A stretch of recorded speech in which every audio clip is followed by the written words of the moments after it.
Welcome to our channel. Present నేను వచ్చేసి సూర్యాపేట జిల్లా పిల్లలమర్రి గ్రామంలో ఉన్నాను. ఈరోజు నేను మీకు దాదాపు 800 సంవత్సరాల క్రితం కాకతీయులు నిర్మించిన ఒక గొప్ప దేవాలయాన్ని అయితే చూపించబోతున్నాను. వీడియోని పూర్తి వరకు స్కిప్ చేయకుండా చూడండి.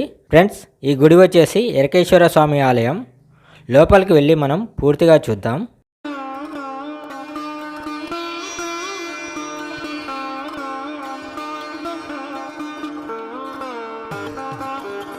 ఇది గుడి యొక్క ముఖద్వారం అండి. అప్పట్లోనే ఎలాంటి టెక్నాలజీ లేకున్నా కూడా ఎంత అద్భుతంగా నిర్మించారో కదా. ఇక్కడ ఆలయం ముందు భాగంలో పెద్ద ధ్వజస్తంభం కూడా మనం చూడొచ్చు.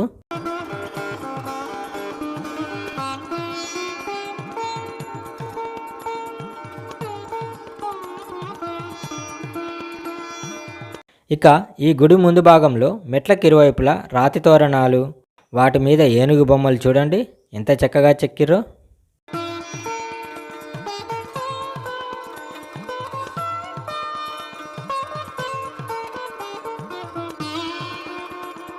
అలాగే ఈ గుడిని చూస్తుంటే మనకు 1000 స్తంభాల గుడి, రామప్ప దేవాలయం మాదిరిగానే దీని స్ట్రక్చర్ కూడా కనిపిస్తుంది.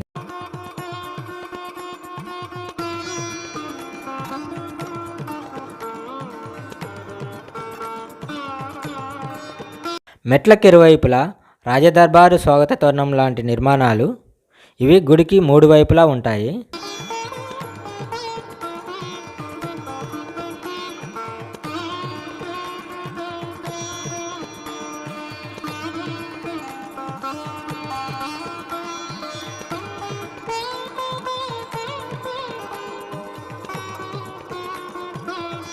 ఇక దీని చరిత్రని మనం చూసుకుంటే, ఈ ఊరిలో ఒక మర్రి చెట్టు మొలిచి అది దాదాపు 7 ఎకరాలలో విస్తరించిందంట.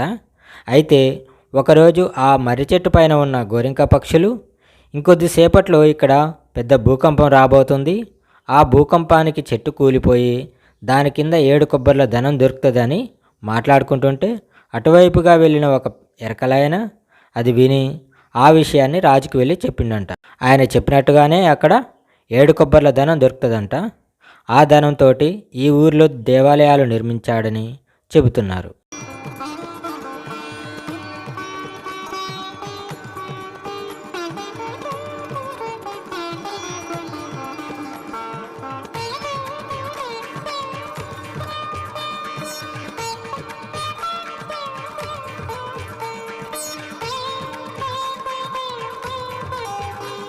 అలాగే ఇక్కడ మనం శాసనంలో చూసుకుంటే ఈ గుడిని కట్టించింది రేచెర్ల బేతిరెడ్డి అని మనకు శాసనం తెలియజేస్తుంది.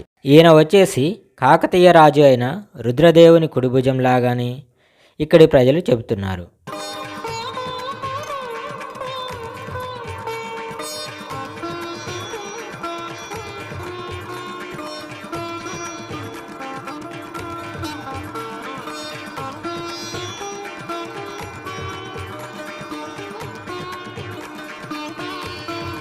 వీరు రేచెర్ల రెడ్డిరాజులంట. అయితే బేతిరెడ్డి భార్య అయిన ఎరసానమ్మ పేరు మీదుగా ఈ గుడిని 1208వ సంవత్సరంలో కట్టించిండనమాట. అందుకే దీనికి ఎరకేశ్వరాలయం అని పేరు వచ్చింది.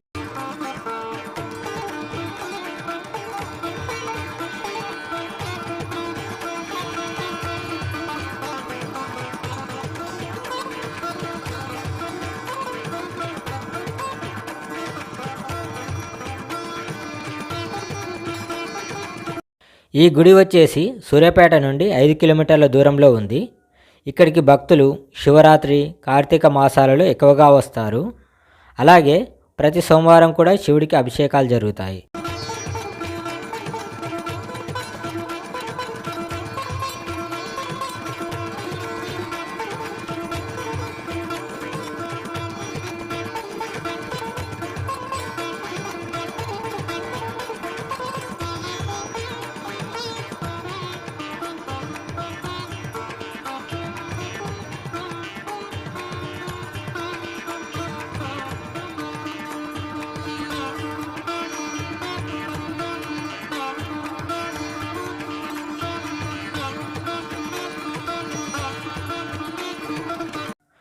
అలాగే ఈ స్తంభాలపైన బొమ్మలు ఎంత అద్భుతంగా చెక్కారో కదా. కాకతీయులు పరిపాలించిన రాజ్యంలో కొన్ని వందల శివాలయాలని నిర్మించడం జరిగింది. ఆ శివాలయాలలో శిల్పకళ అద్భుతంగా తీర్చిదిద్దారు.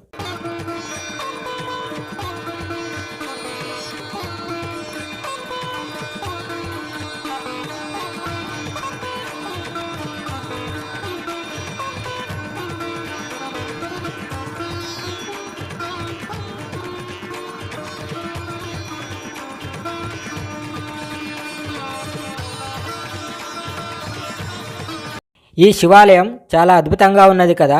ఇలాంటి చరిత్ర కలిగిన వీడియోస్ నేను మీ ముందుకు తీసుకురావడానికి ప్రయత్నం చేస్తున్నాను. అయితే చాలామంది వీడియో చూస్తున్నారు కానీ లైక్ చేయడం లేదు. ప్లీజ్ లైక్ చేయండి.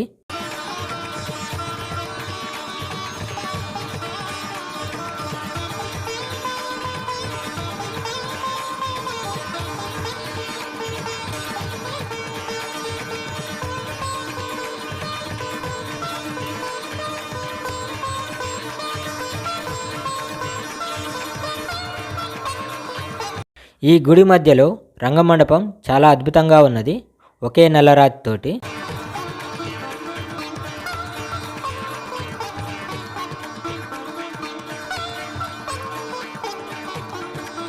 గర్భగుడికి రెండు వైపులా నల్లరాతి పైన చెక్కిన దేవతల విగ్రహాలు అయితే చాలా అద్భుతంగా ఉన్నాయండి. కాకపోతే ఇవి అక్కడక్కడ ధ్వంసం చేయబడ్డాయి. ఇలాంటివి ఎక్కువగా మన దేశముఖుల పాలనలో హిందూ దేవాలయాలపైన జరిగాయండి.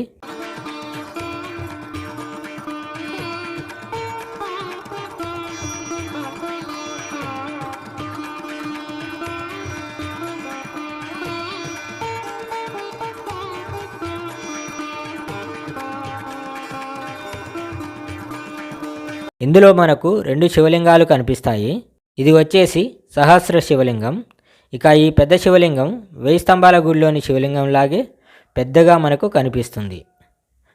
కాకపోతే ఈ శివలింగం కొంచెం పక్కకు ఒరిగినట్టుగా కనిపిస్తుంది, ఎందుకంటే చాలా సంవత్సరాలైంది కదా.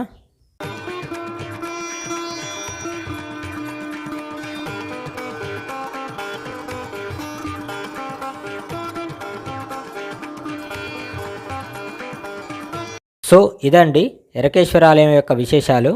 ఈ వీడియో కనుక మీకు నచ్చినట్లయితే ప్లీజ్ లైక్ చేసి సబ్స్క్రైబ్ చేసుకోండి. థ్యాంక్ యూ అండి. Thank you for watching.